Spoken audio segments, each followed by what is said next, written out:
There are really important things happening in Kamloops right now. Lots of things happening as our demographic changes and our city grows. One huge problem that we've been discussing in the city lately has been hypodermic needles and the abandoning of them, used needles laying around, and trying to come up with a solution for that. Joining us today, Ray Dhaliwal, who is a city council member here at the City of Kamloops, and Carolyn King. Hi. Welcome. Thanks for having us. Yeah, thank you. I'm really excited about this program because this is an issue that's really been on the forefront of my mind lately, and I was so excited to see people taking initiatives and stepping up to see what kind of innovative solutions we can come up with in the meantime until there are some policy adjustments or something bigger happens. So welcome, and would you just tell us a little bit about your involvement in the program and the origins of this idea? Sure. I'm going to let Caroline take over as this is her program, and I'm there supporting her 100% with this. And from what I've heard around the province now, it's gone province-wide, so we'll let Caroline. And you know it's a good initiative when.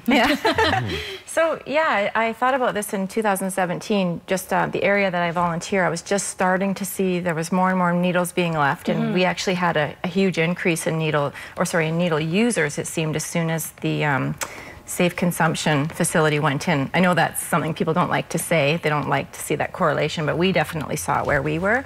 And so there was a lot more needles being left, and it was really bothering me. And I kind of let it go over the winter, and I kept talking about it and kept thinking about it, and then Well, it's one of those things where as you notice an issue, people don't necessarily think, now how do I personally take response, especially something that's that kind of disconnected to you. It is. But instead of just letting it go? Yeah, so I approached Dennis Giesbrecht and I said, would you be willing to join me and just try? I didn't want to do it by myself. Yes. And so yeah, we went and talked to some different city leaders, and I talked to some professional people, and I thought, well, what would it take? And it's kind of hard to get people to want to try something like this. Yeah.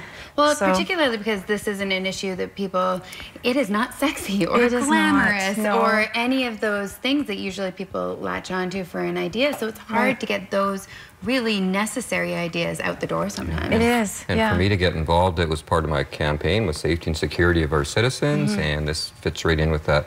There's Interior Health is worried about harm reduction for the users. My main concern, and Caroline too, for bringing this program forward, is nobody's talking about the harm reduction for the general public. For the community. And this is where we are. And it's possible to do both. I firmly believe that it is possible to do both, because harm reduction for the user is important. These are people who matter. It's a must. Exactly. And I know you're very compassionate about that, which is where your volunteer work stemmed from. But at the same time, we have kids in our parks, we have people in our cities who are being poked by these needles, and that's unacceptable. So finding a solution. So yeah, so I think I've spent about $500 so far, literally, I'm nearing 7,000 sharps. So I wanted people to see what a bucket looks like. So sorry, you're nearing 7,000 sharps that you have already collected. Yeah, okay, 7,000. To get that number clear. We also have some footage up right now of you actively collecting those needles. And those needles aren't in our parks, on our streets anymore, and they've been picked up. So. Yeah. Okay, so tell us a little bit, that $500, so what does that do? Yeah, so we stand out there literally in the most entrenched area that I believe is the most entrenched area of Kamloops. That's where I volunteer. Places you've identified as... That's where I've spent most of the last probably 7 years volunteering. So we set up and we say it's 5 cents a sharp. I can't call to them and say, hey fella, do you want to sell me or use sharps? So what I do is we offer things like Gatorade socks, vitamin water. That gets them over, starts a conversation. Then they ask, you know, what are you doing? And we tell them, and right away they open their backpacks, right away. And stuff that they're going to throw out, you know, they feel like, the most that I'm told is they feel like we don't care. So can you imagine what it says to somebody when you hand them 100 needles of supply for the week? It doesn't exactly say I love you. It doesn't say I care about you. It says, you know, here, keep doing what you're doing, right? And so that's why they don't care where they put them, I believe. I also believe once they've used, they don't see them. I don't believe they intentionally drop them for us. I just don't think they see them. It's not part of their hustle. So when we incentivized it with 5 cents, nobody thought it would work, but it literally did. They pick it up the same way they pick up a pop bottle. It becomes valuable. It's necessary to their day. It's necessary to that hustle. And they have to go somewhere. Those needles have to go somewhere.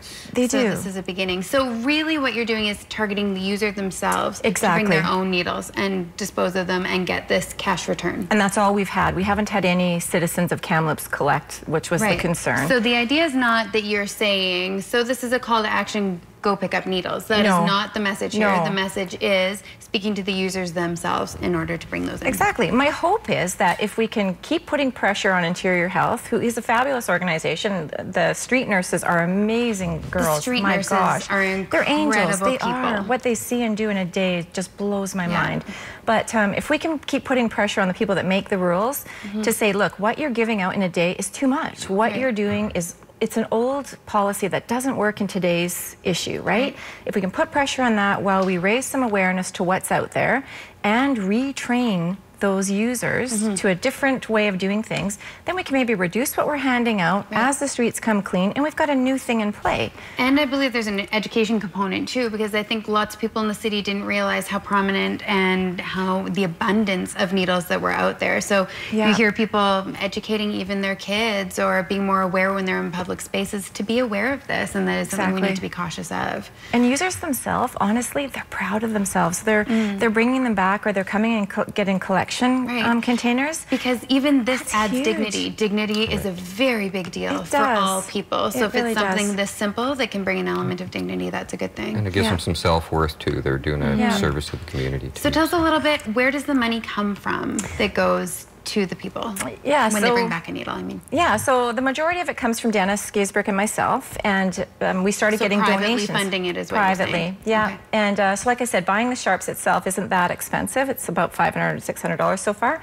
It's the Gatorade. It's those things that are really expensive, right? So it was donating to that? Yeah, so we've been getting donations from literally as far as Vernon. People have been asking for our email and sending us donations. We get $20 here, $10 there. We've had police officers drive by and give us $20. I've had a hug from a police officer saying it was making a huge difference in that corridor.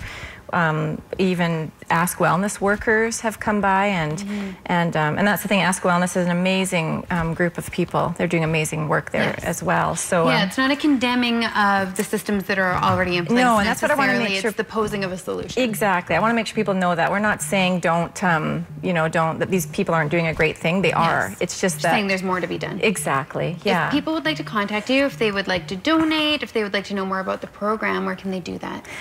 They can text me at, is that okay to give my number at? That's up to you. That's fine, yeah. It's 250-318-7312, or you can reach out to me on Facebook, or Caroline King for Kamloops at gmail.com. And yeah, it would be great. Like I said, the Gatorades are expensive. Yes, and as with anything else, there's an education component to this. So if people have questions or concerns, again, this isn't about encouraging individuals to go out and pick up needles and bring them back. This is about educating the user on how to properly dispose. Exactly. And we're going to hopefully welcome Caroline King to City Council this year. She's going to be running this fall. There'll be plenty of conversation around that as well. Thank you so much for joining us, both of you, and thank you for all of the work that you're doing. Thank you. It's compassionate work, and we appreciate it in the city. Thank you very much. We'll be back in just a moment with your one-day weather forecast.